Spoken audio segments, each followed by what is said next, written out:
এটা এতই সুন্দর, তুমি যদি এখনও বানিয়ে না থাকো তাহলে আজকের ভিডিওটা দেখে নিজেই বানিয়ে ফেলো। তো এটা বানানোর জন্য আমি এখানে নিয়েছি সামারিয়ান সুতো আর নিয়েছি 2.5 মিলিমিটারের হুক।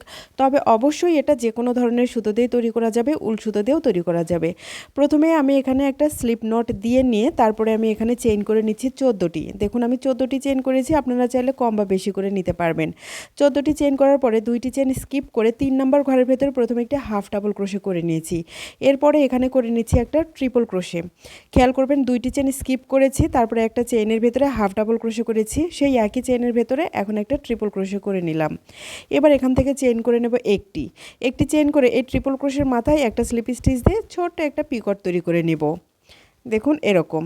এবার এখান থেকে আবারও চেইন করে নেব 4টি, 1 2 3 4। 4টি চেইন করার পরে এই একই চেইনের ভেতরে আমি কি করব, একটা স্লিপ স্টিচ দিয়ে নেব। ফলে দেখুন এখানে একটা সুন্দর ছোট্ট পাতা তৈরি হয়ে গেল এরকম। এবার এখান থেকে আবারও চেইন করা স্টার্ট করে দেব। তো আমি এখান থেকে আবারও 14টি চেইন করে নেব।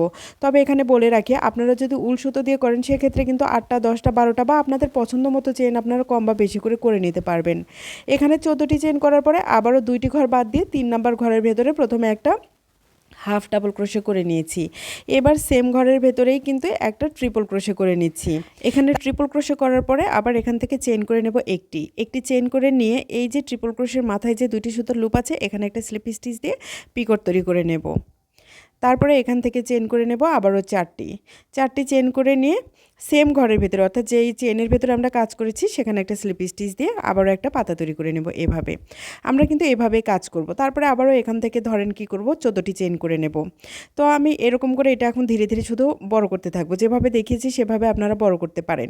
এখন আপনারা এখানে আরেকটা কাজ করতে পারেন, আমি যেভাবে দেখিয়েছি সেভাবে না চাইলেও নিজেদের মতো করে আগে থেকে ফুলগুলো বানিয়ে রাখবেন। এভাবে ফুলগুলো দিয়ে বসিয়ে নিতে পারেন যে কত দূরে দূরে বা কতটা কাছে কাছে আপনারা ফুল দিবেন, বা কোথাও পাতা নাও দিতে পারেন। পাতা না দিয়ে যেভাবে আমি ফুল বসিয়েছি সেভাবে ফুল দিতে পারেন। তারপরে আবারও চেইন করে তারপরে পাতা তৈরি করে নিতে পারেন।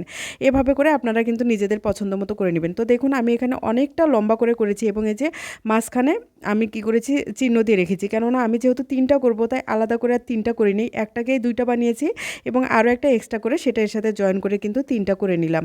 আর এই যে এখানে সবাই টার্সেল ব্যবহার করে, আমি এখানে ফুল বানিয়েছি। এখানে এই ছোট ছোট ফুলগুলো এবং টার্সেলের পরিবর্তে যে ফুলগুলো আমি ব্যবহার করেছি প্রত্যেকটা ফুলের টিউটোরিয়াল কিন্তু আমার এই পেজে অলরেডি দেওয়া আছে, আপনারা সেখান থেকে দেখে কিন্তু করে নিতে পারবেন।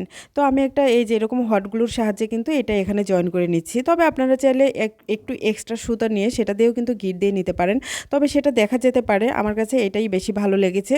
তো এভাবে করে কমপ্লিট করে নেবেন, ব্যাস হয়ে গেল। কেমন হয়েছে অবশ্যই জানাতে